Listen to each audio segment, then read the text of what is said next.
पुणे में हुए Porsche car हादसे को लेकर लगातार खबरें सामने आ रही हैं। रोज कोई ना कोई स्टोरी में नया ट्विस्ट देखा जा रहा है। इस वीडियो में हम बात उस सवाल की करेंगे जो इस मुद्दे की जड़ से जुड़ा है, मतलब कि देश में ड्रिंक एंड ड्राइव को लेकर क्या कानून है, चाहे एडल्ट्स हो या फिर माइनर, दोनों के लिए देश का कानून क्या कहता है और कितना अलग है। हेलो एंड वेलकम, मैं हूं शुभम और आप देख रहे हैं स्विच। माइनर होते हुए गाड़ी चलाना, वो भी 150 से ज्यादा रफ्तार में, इससे भी ज्यादा कि गाड़ी शराब पीकर चलाना।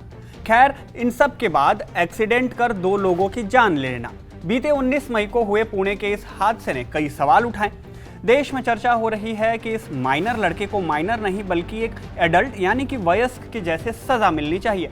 ऐसा इसलिए भी क्योंकि जिस तरह से इस हादसे के बाद आरोपी को गिरफ्तार करने के बस 15 घंटों के अंदर ही उसे जुवेनाइल जस्टिस एक्ट के तहत बेल दे दी गई और निबंध लिखने जैसी कुछ शर्तें रखी गई। इसके बाद ये सवाल उठ रहा है कि क्या नाबालिग होकर किसी की जान लेना आपको इतनी छूट देता है। खैर, इस मामले पर पुलिस ने तो आईपीसी सेक्शन 304 यानी गैर इरादतन हत्या, 304A यानी कि लापरवाही से मौत का कारण, 337, 338 और 427 के अलावा रैश ड्राइविंग के तहत मोटर व्हीकल एक्ट की कई धाराओं के तहत भी एफआईआर दर्ज कर लिया।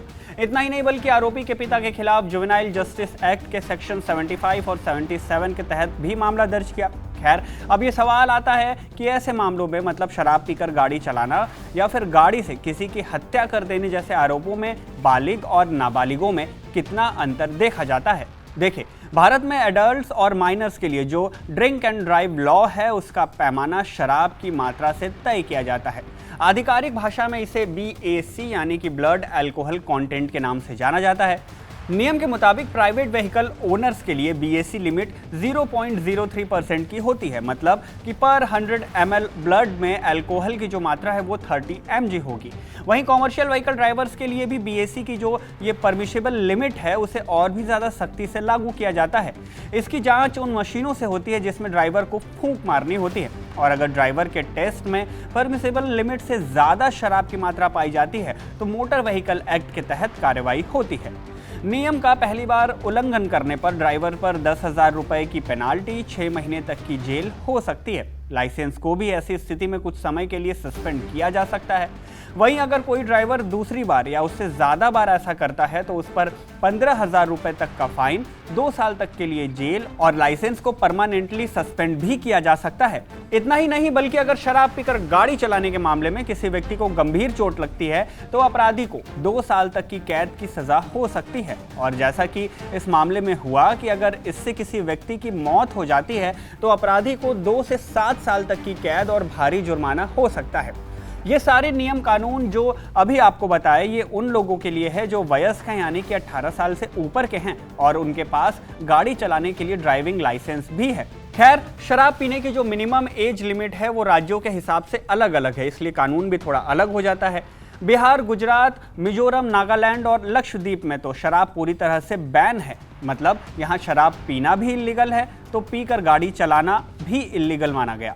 गोवा, हरियाणा और हिमाचल प्रदेश, उत्तर प्रदेश, सिक्किम, राजस्थान, पुडुचेरी और मध्य प्रदेश में शराब पीने की जो मिनिमम एज है उसे 18 साल तय की गई है, यानी इससे नीचे अगर कोई शराब पीता है तो वो राज्य के कानून के हिसाब से इल्लीगल है। वहीं आंध्र प्रदेश, अरुणाचल प्रदेश, छत्तीसगढ़, जम्मू कश्मीर, झारखंड, केरल, तमिलनाडु और वेस्ट बंगाल में जहां शराब पीने की उम्र जो है मिनिमम एज की बात करें तो वो 21 साल तय की गई है। इन सब के अलावा असम, चंडीगढ़, दिल्ली, महाराष्ट्र, पंजाब और मेघालय में शराब पीने के मिनिमम एज 25 साल तय की गई है। वहीं बात अगर माइनर्स की करें तो पहली बात तो ये कि नाबालिगों को शराब पीना अलाउड नहीं है और ना ही गाड़ी चलाना। तो ऐसे में अगर कोई नाबालिग शराब पीता है और उसके बाद गाड़ी भी चलाता है तो ये दोनों ही नियमों का उल्लंघन है।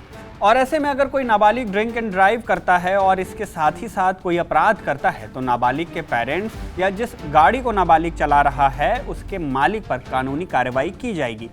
अब ऐसा इसलिए क्योंकि ऐसी स्थिति में वही लोग नाबालिग के लिए जिम्मेदार माने जाते हैं। ऐसी स्थिति में उन्हें 3 साल तक की कैद और करीब 25,000 रुपए के जुर्माने की सजा दी जा सकती है। और अपराध के लिए जो इस्तेमाल की गई गाड़ी थी, यानी कि जो गाड़ी वो नाबालिग चला रहा था, उस गाड़ी का रजिस्ट्रेशन भी 12 महीने यानी 1 साल तक के लिए रद्द किया जा सकता है।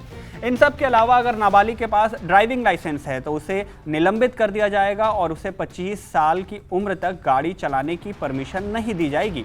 पुणे वाले मामले में भी कुछ ऐसा ही देखा गया, जहां एक तरफ आरोपी के पिता पर कार्रवाई हुई और वहीं दूसरी तरफ आरोपी को 25 साल की उम्र तक गाड़ी चलाने से भी रोका गया। खैर, इस पूरे मामले पर आप क्या सोचते हैं? क्या जैसी मांग हो रही है कि पुणे एक्सीडेंट के नाबालिग आरोपी को बालिग मानकर कार्रवाई होनी चाहिए, इस पर आपका क्या सोचना है? कमेंट करके हमें जरूर बताएं। वीडियो अगर पसंद आई हो तो इसे लाइक कर दे, शेयर कर दे और स्विच को सब्सक्राइब जरूर कर दें।